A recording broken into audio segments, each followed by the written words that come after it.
SK그룹이 10조 빅딜로 승부수를 던졌습니다. SK하이닉스가 미국 인텔의 낸드 사업 부문을 인수하게 된 것입니다. 해당 소식으로 인해 세계 반도체 시장은 요동치고 있습니다. 반도체 업계는 한국의 SK하이닉스가 미국을 대표하는 기업인 인텔의 낸드 사업부를 인수한다는 사실만으로 떠들썩해졌습니다. 글로벌 반도체 시장에서 한국이 또 한 번 저력을 보여줬다는 긍정적인 평가가 나오고 있죠. 중국은 현재 반도체 굵기를 외치며 기술력을 높여 시장 점유율을 장악하려는 목표를 가지고 있는데요. 이제는 목표를 이루기 매우 어려워졌다는 전망이 나올 수밖에 없는 상황입니다. 또 간신히 점유율 2위를 유지하고 있던 일본의 도시마 메모리도 한국의 2위 자리를 넘겨주게 되어 울상을 짓게 되었습니다. 인텔은 매출액 기준 세계 1위 반도체 기업입니다.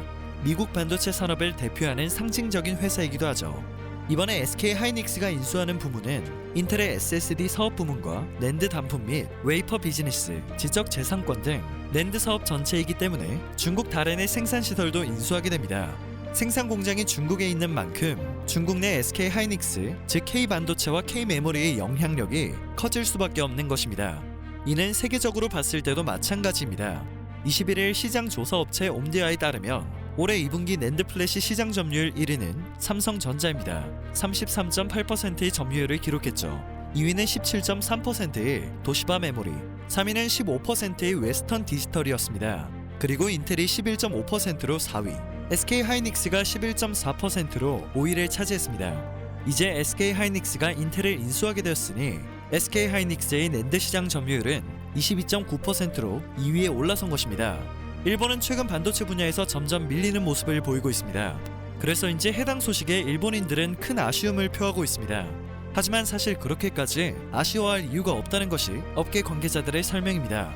일본의 도시바 메모리 지분 49.9%를 한국의 SK하이닉스가 차지하고 있기 때문이죠. SK하이닉스의 시장 확대 의지는 여전한 것으로 전해지기 때문에 지분이 더 늘어나면 늘어났지 줄어들 일은 없을 것으로 보입니다.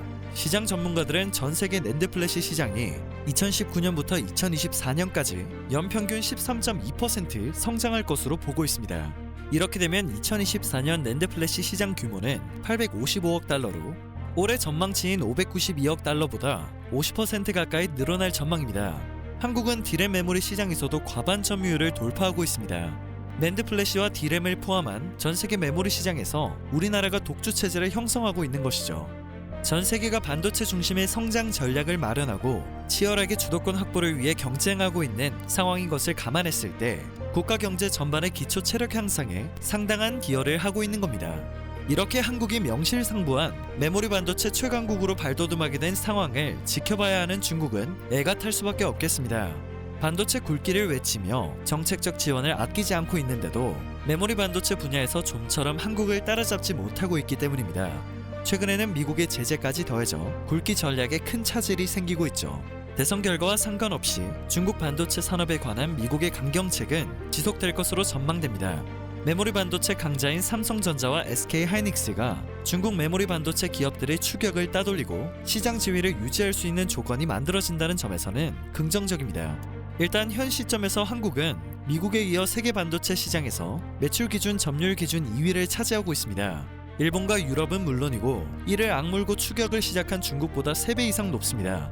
이번 SK하이닉스 소식을 계기로 중국이 작정을 했음에도 한국을 좀처럼 추격하지 못하는 이유에 대한 분석이 나오고 있습니다.